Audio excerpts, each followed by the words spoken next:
बिहार की कर लेते हैं, जहां पर नए नए सुशासन बाबू के बहुत से दावे धरे के धरे रह गए। जब सीवान में सरेआम लूट हुई, सरेआम तमंचा लहराया गया, और यह हाल तब है जब बीजेपी कोटे में गए गृह विभाग के बाद डिप्टी सीएम सम्राट चौधरी ने हुंकार भरी थी।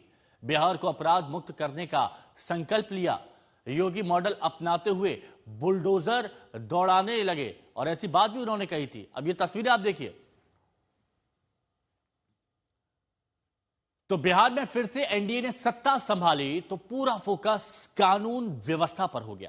क्राइम कंट्रोल को लेकर योगी मॉडल अपनाने की बात कही जा रही है। जगह जगह बुलडोजर एक्शन हो रहे हैं, लेकिन कल हुई लूटपाट की एक वारदात ने एक बार फिर से कानून व्यवस्था पर कई सवाल खड़े कर दिए। तमंचा लहराते बदमाश, खुलेआम लूटपाट मचाते ये अपराधी, फायरिंग कर धमकाते ये लुटेरे। सुशासन बाबू की सरकार को इन अपराधियों का खुला चैलेंज है। ये बेखौफ है, इन्हें ना तो कानून का डर है ना कार्रवाई का। इन बाइक सवार बदमाशों ने हथियार लहराकर हड़कंप मचा दिया। ये तस्वीरें सिवान से आई हैं। रघुनाथपुर के टाड़ी बाजार में सरेआम लूटपाट की ये वारदात हुई। ज्वेलरी दुकान से बदमाशों ने 50 लाख से ज्यादा के गहने लूट लिए और फरार हो गए। 2 बाइक पर 6 बदमाश आए थे, उनमें से कुछ के पास हथियार भी थे। उसी को लहराते हुए अपराधियों ने ज्वेलरी दुकान के मालिक को पहले बंधक बनाया, फिर वारदात को अंजाम दिया।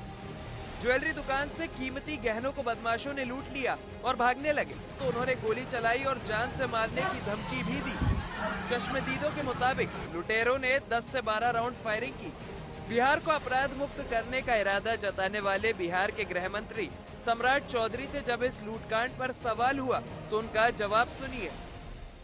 सर, रघुनाथपुर में सर ज्वेलरी दुकान में सर लूट हो गया है सर, 20 लाख रुपए का सर। पुलिस कार्रवाई कर रही है।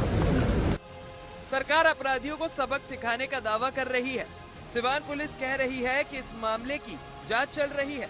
पुलिस की माने तो कुछ लोगों से पूछताछ चल रही है, छापेमारी भी की गई है। चंदन कुमार, सिवान, आज तक। तो बिहार में कानून व्यवस्था की कमान बीजेपी के पास जाते ही बीजेपी राज्यों का मॉडल बिहार में उतर आया। बुलडोजर उन घरों पर चलने लगे जिन्हें अवैध बताया गया, लेकिन इनमें उन 1200 माफियाओं से कोई वास्ता नहीं है जिनकी लिस्ट तैयार करने का दावा किया गया है। पटना, किशनगंज, बगहा, आरा, 4 तस्वीरों में आप देख रहे हैं बुलडोजर कार्रवाई हो रही है। लेकिन ये वो लिस्ट नहीं है जिसके बारे में जिक्र किया जा रहा था, 1200 और 1300, जिनमें कई माफियाओं के नाम है। और ये तस्वीरें अब आप देखिए, ये सीवान की, जहां पर खुलेआम गुंडई होती है, तमंचा लहराया जाता है, फायरिंग की जाती है। रोहित कुमार सिंह इस वक्त हमारे साथ जुड़ चुके हैं। रोहित, अपराधियों ने बता दिया है, बहुत बड़ी चुनौती है सम्राट के सामने कानून व्यवस्था को दुरुस्त करने की। क्या इनकी गिरफ्तारी हो पाई है? पुलिस कहां तक पहुंची है? क्या कहा गया है? बिल्कुल हिमांशु, देखिए, सम्राट की पुलिस को अपराधियों ने चुनौती दी है। सिवान में रघुनाथपुर इलाके में कल जिस तरीके से करोड़ों रुपए की ज्वेलरी की दुकान से जो है वो लूट की गई, तकरीबन आधा दर्जन उसमें अपराधी शामिल थे, और किस तरीके से हवाई फायरिंग करते हुए तकरीबन दर्जन भर राउंड फायरिंग करते हुए लूट की घटना को अंजाम दिया गया। उसके बाद तमाम अपराधी फरार हो गए हैं। लगभग अब कहिए 24 घंटे का वक्त भी होने को जा रहा है और अभी तक किसी भी अपराधी की जो है वो गिरफ्तारी नहीं हुई है। और इसको लेकर अब चुनौती जो है वो पुलिस के सामने नहीं, बल्कि अब हम कह सकते हैं कि सम्राट चौधरी के पुलिस के सामने भी है, क्योंकि अब सम्राट चौधरी गृह मंत्री हैं और कड़ाई जो है वो साफ तौर पर देखी जा रही है। पुलिस को कहा गया है कि अपराधियों के खिलाफ बिल्कुल सख्त एक्शन लिया जाए। लेकिन अब देखना है कि किस तरीके से अपराधियों ने इस बड़ी घटना को अंजाम दिया है, लूट की घटना को अंजाम दिया है।